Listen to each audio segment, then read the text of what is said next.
Oui, j'ai dit bonjour, Espoir. Est-ce que tu m'entends? Je vous écoute à peine.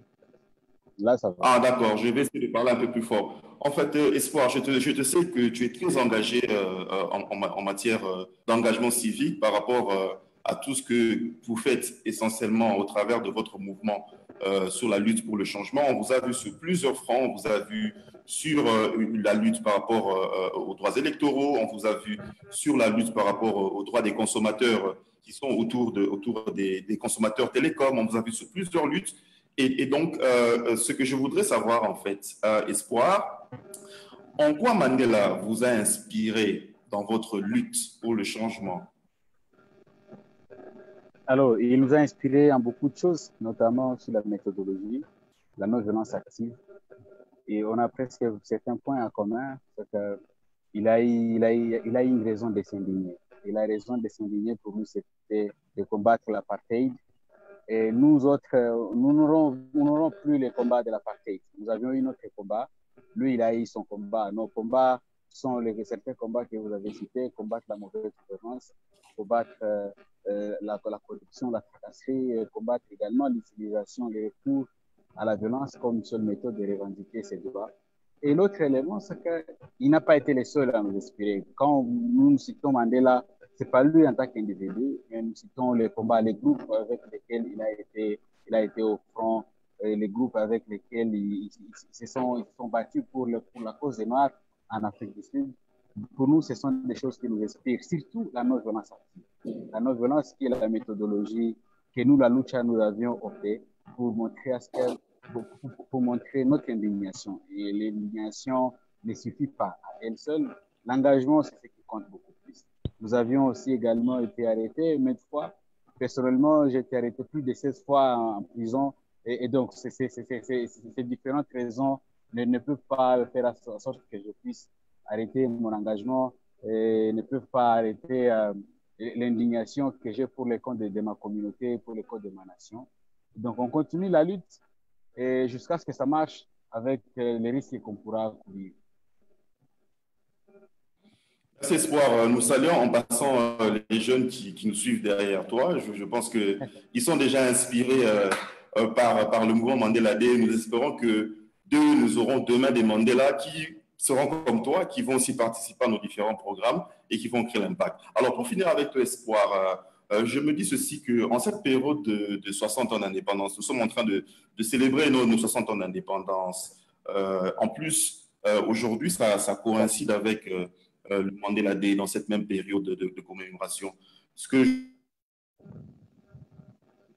je voudrais savoir, c'est le message important que tu passes à la communauté. Quel est ce message important que tu passes à la jeunesse? Il y a plusieurs choses. Les principaux messages, c'est de dire, trouvons chacun au moins une raison de s'indigner. Au moins une seule raison. Regardons juste autour de nous. Nous allons voir comment est-ce qu'il y a l'injustice. Il y a pas d'égalité. Il y a l'inégalité sociale. Il y a tracasserie, il y a vol, il y a l'équipide. Il y a des personnes indignes qui nous dirigent. Il y a des personnes inconscientes qui nous dirigent. Il y a des personnes incompétentes et médiocres jusqu'au moins les pionniers qui nous dirigent à partir du sommet de l'État. Trouvons chacun au moins une raison de s'indigner. Et pour avoir la raison de s'indigner, ce n'est pas en intégrant la louche seulement, c'est à chacun de trouver sa passion et la lutte à laquelle il fait confiance. Ça peut être dans la société civile, ça peut être dans l'entrepreneuriat, ça peut être en politique, ça peut être dans l'armée, ça peut être dans la fonction publique, ça peut être dans les affaires étrangères, les relations internationales. Trouvons au moins une raison. Si nous ne trouvons pas au moins une raison de nous indigner, ça veut dire que nous ne sommes pas dignes de vivre, nous ne sommes pas dignes de célébrer les héros qui nous ont précédés. Et la lutte que nous pouvons mener, nous en tant que citoyens, nous en tant que jeunes actuellement, ce n'est pas pour être connus comme Mandela, ce n'est pas pour être connus comme Lumumba, comme Amadou, comme Kikese, comme Lunkulula. Nous faisons-les. Comme je m'imagine, il y a certains chrétiens qui nous suivent. Nous pouvons être des Moïse dans cette lutte ou nous pouvons être des Josué. Moïse a libéré les Israélites, mais il n'est jamais arrivé à Canaan. Josué est arrivé à Canaan, ce n'était pas lui le meneur de la lutte des Israélites. Faisons-les, pas pour être dans une compétition, pas pour être connus, mais pour contribuer au moins une seule pierre pour obtenir les changements dans notre pays. Et ce qu'on fait, ce n'est pas pour nous, c'est pour la prochaine génération. Nous allons penser à la prochaine génération. Qu'est-ce que nous aimerions que les gens retiennent de nous quand nous étions vivants? Et sinon, on pourra regretter. Il y a, juste pour chuter, il y a une chose que j'aime dire aux gens. Imaginons que nous étions à la période des traits des Noirs. Est-ce que nous allions accepter d'être traités, d'être vendus comme esclaves? C'est à chacun de trouver la réponse. Et aujourd'hui, il y a la nouvelle méthodologie. On n'aura pas la traite des Noirs comme on l'a eu. On n'aura pas l'apartheid comme on l'a eu. Il y a d'autres formes d'apartheid. Ce sont les gens, les nouveaux colons avec des nouvelles vestes, avec des nouvelles figures. Et c'est à nous de les combattre. Nous ne cherchons pas à toujours combattre, à aimer l'histoire des anciens. On peut vivre sans l'histoire, mais on ne peut pas vivre sans le présent et sans l'avenir. Battons-nous pour l'avenir, trouvons la raison de nous indigner et on va combattre pour la dignité des peuples congolais. On aura un État fort au centre de l'Afrique et nous n'aurons pas regretté.